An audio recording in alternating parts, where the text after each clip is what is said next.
بسم الله الرحمن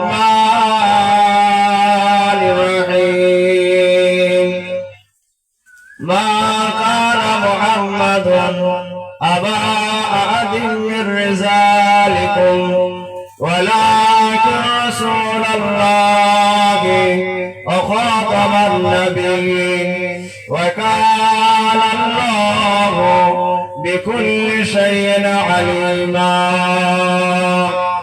إن الله وملائكته يصلون على النبي يا أيها الذين آمنوا صلوا عليه وسلموا تسليما اللهم صل على سيدنا وعلى آل سيدنا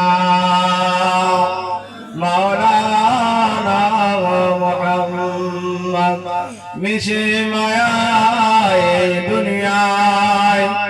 মিছে মায়ায় দুনিয়ায় আছো গো পড়ে এই সব হবে পড়ে তুমি যাবে গো চলে আদার কবরেতে যদি তুমি চাও গো জালা তবে তার নামে পড়ো সবে সাল্লি আলা আল্লাহুম্মা সাল্লি আলা সাইয়্যিদিনা মাওলানা মুহাম্মদ ওয়া আলা আলি সাইয়্যিদিনা মাওলানা মুহাম্মদ বিজ্ঞানের ওই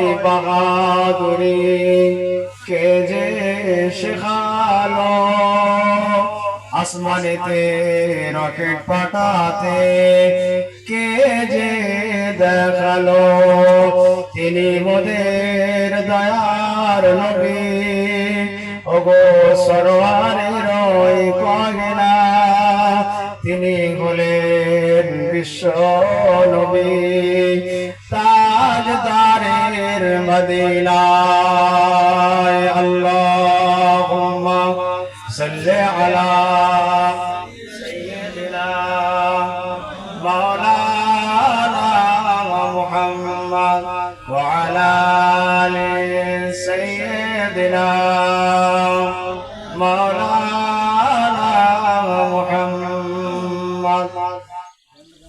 نحمده ونصلي على رسوله الكريم أما بعد আমার নামাজি মুসল্লিয়ে কেরাম মুরব্বিয়ানে আযম আজ আমরা দোয়ার মাজলিসে মাহফিলে বসেছি সংক্ষিপ্ত কিছু কথা এই দিনই মাহফিলে আলোচনা হবে আপনারা এসে বসে যান যে আল্লাহ পাক আমাদেরকে আসালেন বসালেন সেই আল্লাহ পাকের দরবারে আর একবার শুকরিয়া জ্ঞাপন করি সকলে একবার বলুন আলহামদুলিল্লাহ একটু জোরে বলা যাবে না আলহামদুলিল্লাহ তারপরে কোটি কোটি দরুদ ও সালাম সেই নবী বিশ্ব নবীর উপরে একটাবার সকলে পড়ুন সাল্লাল্লাহু আলাইহি ওয়াসাল্লাম প্যারা হাজিরিন মজলিস আমি আজকে আপনাদের কাছে কবরের কথা কিছু আলোচনা করতে চাইছি যেহেতু আজ সন্তান মাকে হারিয়ে মাকে কবরস্থ করে সন্তান মা হারা হয়ে মায়ের বেদনা মায়ের বুক ভরা মোহাব্বত নিয়ে আজ আপনাদেরকে দাওয়াত করেছেন মায়ের রূহের মাগফিরাতের জন্য আমরা দুনিয়া নিয়ে আমরা ব্যস্ত কিভাবে ব্যবসায় লাভ হবে কিভাবে চাষ ভালো হবে কিভাবে টাকা রোজগার হবে কিভাবে আমরা ইজ্জত সম্মান পাবো এই নিয়ে আমরা ব্যস্ত কবরের কথা কিন্তু ভুলে গেছি আখিরাতের কথা আমরা ভুলে গেছি কবরের চিন্তা আমরা ভুলে গেছি। তাই আল্লাহ কোরআন শরীফে বলছেন, আলাঘাকুমুত তাকাসুর হাত্তা যুরতুমুল মাকাবির। বান্দা, তোরা নেশায় আছিস। আল্লাহ বলছেন তোরা নেশায় আছিস। দুনিয়ার নেশা তোদেরকে গিলে রেখেছে। সব নেশা কেটে যাবে। কোথায় গেলে কথা বলে? মাশাআল্লাহ, সরতা ঠিক আছে। নেশা কেটে যাবে। কে বলছে কবরে গেলে? আল্লাহ বলছে, আমরা দুনিয়ার কোনো মানুষ নয়। আল্লাহ বলছে আলাহাকুমুত তাকাসুর, তোরা দুনিয়ার নেশায় আছিস। ছেলে মেয়ে বিবি বাচ্চা, জামাই নাচ জামাই, আত্মীয় স্বজন, চাষ বাস, ব্যবসা বাণিজ্য নিয়ে ব্যস্ত। এই ব্যস্ত তোদের শেষ, নেশা তোদের তখন শেষ হয়ে যাবে যারা মাল খায়। শুনেছি ওদের নাকি গোসল করে দিলে নেশা কেটে যায়। আল্লাহ ভালো। তো খেয়ে আছে ওকে গা ধুইয়ে দেবেন, ওর নেশাটা কেটে যায়। তাহলে নেশা একটা মস্ত বড় জিনিস। নেশায় আমাদেরকে ক্ষতি করে। দুনিয়ায় থাকতে হবে, কিন্তু দুনিয়ার নেশা যদি আমাদের হয়ে যায়, ওটাও আমাদের ক্ষতি আছে। মাল খেয়ে যেমন ক্ষতি হয়, ঠিক সেরকম দুনিয়ার নেশায় পড়ে গেলেও আমরা ক্ষতিগ্রস্ত হব। আমাদের ঠিকানাটা জাহান্নামে চলে যাবে। আমরা আখিরাতটা আমাদের বরবাদ করে ফেলবো। তাই আল্লাহ বললেন, বান্দা শোন, অনেক নেশায় আছিস। আলহাকুমুত তাকাসুর হাত্তা যুরতুমুল মাকাবির। বান্দা যখন কবরে ঢুকবি, সব নেশা কেটে যাবে। বড় লোক হওয়ার নেশা, ধনী হওয়ার নেশা, ভালো বড় ব্যবসা করার নেশা, সব নেশা তোর কেটে যাবে কবরে গেলে। আল্লাহ কোরআন শরীফে অপর জায়গায় বলছেন, ইন্নামাল হায়াতুদ দুনিয়া লাইবুন ওয়া লাহবুন ওয়া জিনাতুন ওয়া তাফাখুরুন ওয়া তাকাসুরুন ফিল আমওয়ালি ওয়াল আওলাদ। আল্লাহ কোরআন শরীফে বললেন, বান্দা, ইন্নামাল হায়াতুদ দুনিয়া, তোদের এই দুনিয়ার জীবনটা হলো, ইন্নামাল হায়াতুদ দুনিয়া লাইবু ওয়া লাহু ওয়া জিনাতুন ওয়া তাফাখুরুন ওয়া তাকাসুরুন ফিল আমওয়ালি ওয়াল আওলাদ। তোদের ছেলে মেয়ে, জমি জায়গা, ঘর বাড়ি, ব্যবসা বাণিজ্য,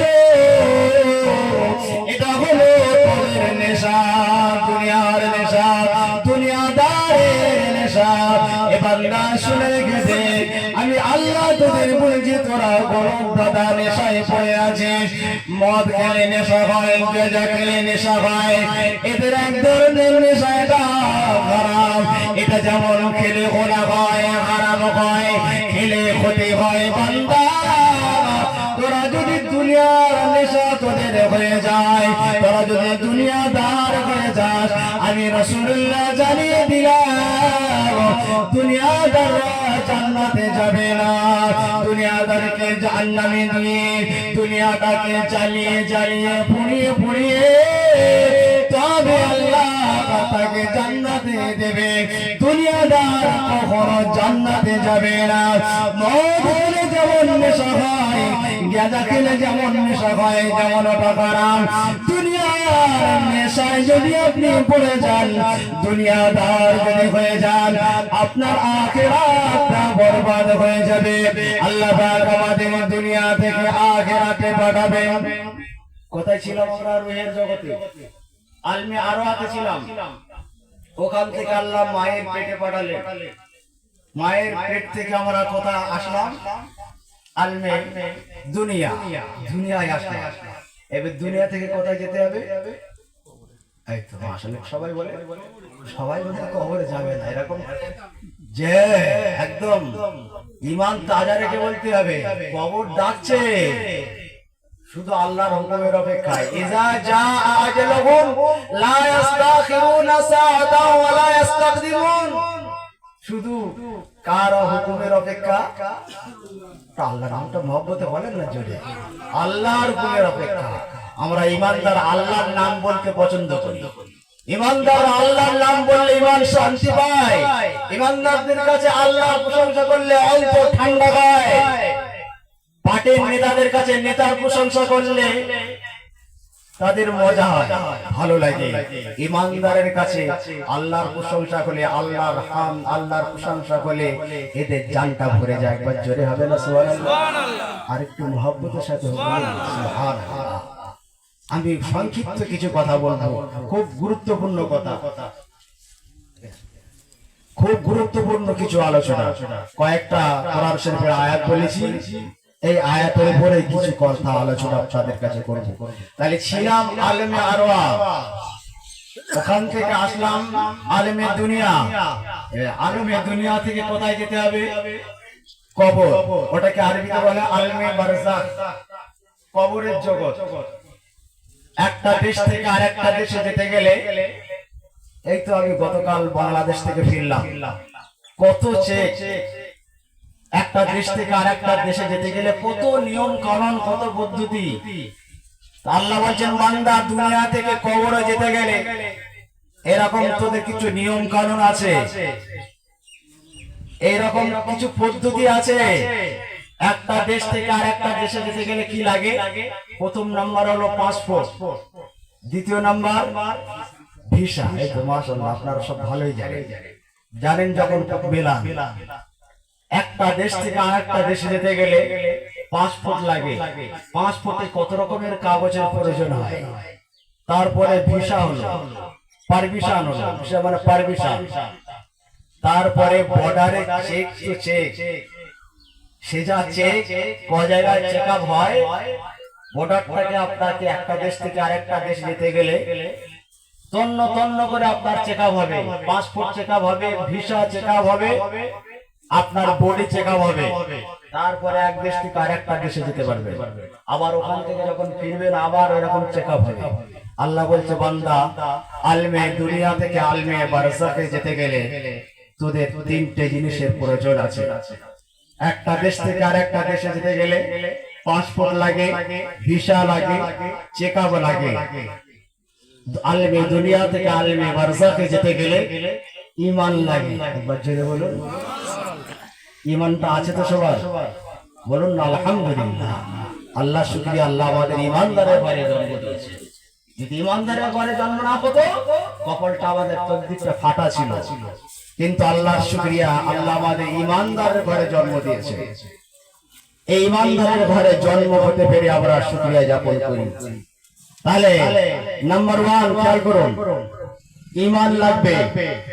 কবরে যেতে গেলে প্রথম নাম্বার কি লাগবে? ঈমান লাগবে। দ্বিতীয় নাম্বার আমল লাগবে। দ্বিতীয় নাম্বার আমল। এই ঈমান ঠিক আছে কিনা আর আমল ঠিক আছে কিনা? আল্লাহ বলেন ক্বালাতিল আরাবু আমান্না কুল্লাম তুমিনু ওয়ালাকিন কুলু আসলামনা আলাম্মা ইদখিলুল ঈমানা ফি কুলুবিকুম। কোরআনের আয়াতগুলো নিয়ে ভাবুন, অ্যানালাইসিস করুন, কত মজা লাগবে। কোরআনের আলোচনা কত মজাদার, কোরআনের আলোচনা কত সুস্বাদু, কত তৃপ্তিদায়ক। আল্লাহ পাক আমাদেরকে বলছেন বান্দা তোরা একটু ভাব, কোরআনের আয়াতগুলো নিয়ে অ্যানালাইসিস কর। আজকে আমরা বসেছি কিছু কথা সংক্ষিপ্ত আলোচনা করব। তাহলে আমাদের আলমে দুনিয়া থেকে আখিরাতে যেতে গেলে তিনটে জিনিসের প্রয়োজন নেই। প্রথম নাম্বার হলো ঈমান, দ্বিতীয় নাম্বার হলো নেক আমল, তৃতীয় নাম্বার হলো বর্ডারটা হলো আলমে বারজাখ কবর। ঈমান আর আমলটা ঠিক আছে কিনা? আল্লাহ বলছেন তোর কথায় আল্লাহ বিশ্বাস করি না। ক্বালাতিল আরাবু আমান্না কুল্লাম তুমিনু ওয়ালাকিন কুলু আসলামনা আলাম্মা ইদখিলুল ঈমানা ফি কুলুবিকুম। আমার আল্লাহ বলছেন বান্দা রাসূলুল্লাহকে সম্বোধন করে আল্লাহ পৃথিবীর মানুষকে বলছেন, কিছু মানুষ বলবে আমরা ঈমানদার। ক্বালাতিল আরাবু আমান্না, তারা নিজেরা ঈমানদার বলে দাবি করবে। আমরা সব ঈমানদার বলে দাবি করছি তো? যদি আপনি বাজারে ধান নিয়ে যান, এক বস্তা ধান, ব্যাপারী তলায় হাত দিয়ে দেখবে না তো খড় আছে না কি আছে, দেখবে তো না? আপনার কথাই নিয়ে নেবে। আর আপনি বললেন মুসলমান, আল্লাহ আপনাকে নিয়ে নেবে। এত সহজ? আল্লাহ বলছে এত সহজ নয়। আমি আল্লাহ বলে দিলাম ক্বালাতিল আরাবু আমান্না কুল্লাম তুমিনু ওয়ালাকিন কুলু আসলামনা, তারা ঈমানদার বলে দাবি করে, কিন্তু আমি আল্লাহ বলছি ওরা ঈমানদার নয়। কত সুন্দর কথা। আল্লাহ বলছে তারা ঈমানদার বলে দাবি করে, আর আমি আল্লাহ বলছি তারা ঈমানদার নয়। কেন নয়? কেন নয়? আল্লাহ সেটাও বলে দিচ্ছেন। ক্বালাতিল আরাবু আমান্না কুল লাম তুমিনু ওয়ালাকিন কুলু আসলামনা আলাম্মা ইয়াদখুলুল ঈমানা ফি কুলুবিকুম। ওদের ঈমানটা অন্তর, কলব, কুলুব মানে বহু বছর, এই অন্তরে তাদের ঈমানটা পৌঁছায়। এই ঈমানটা যদি তাদের অন্তরে না পৌঁছায়, আমি আল্লাহ বলছি ওটা ঈমানদার নয়। এখন ভাবুন, অ্যানালাইসিস করুন যে আপনার ঈমানটা কত তেজে, ভিতরের না উপরে? যদি উপরের হয় বাঁচার রাস্তা নেই। যদি ঈমানটা আপনার ভিতর পর্যন্ত পৌঁছায় তাহলে রেহাই আছে। কবরে গেলে আপনার প্রথম নম্বরে ঈমানটা ঠিক আছে কিনা ওখানে চেক আপ হবে। দ্বিতীয় নাম্বার নেক আমল। আপনার আমার কাজ কাম, চলাফেরা, কথাবার্তা, লেনদেন, ব্যবসা বাণিজ্য, চাষ আবাদ, যা কিছু দুনিয়াদারি করছি সব ঠিকঠাক আছে কিনা এটা চেক আপ করা হবে কবরে। সেই কবরের জায়গাটা কঠিন জায়গা। হযরত উসমান গনি রাদিয়াল্লাহু তাআলা কবরের পাশ দিয়ে যাওয়ার সময় বেহুশ হয়ে যেতেন।